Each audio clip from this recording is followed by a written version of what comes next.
how to add tags to your landing page with System.io. Firstly, all you need to do is to open up the System.io webpage.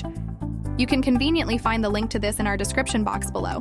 Upon arrival, hit the Get My Free Account button and register using your email. After successfully logging in, we're going to hit Contacts, and from the drop-down menu, select Tags. Now let's get creative and hit that Create button. Think of a tag name that suits your needs, then hit Save.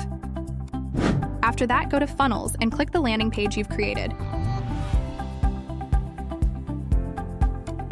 From here, hit Automation Rules and then click the Add Rule button. From the Add Trigger window, we're selecting the funnel step from Subscribed.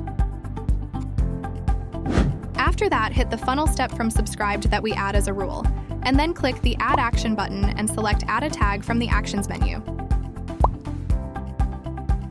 Choose the tag you created earlier from the drop-down menu.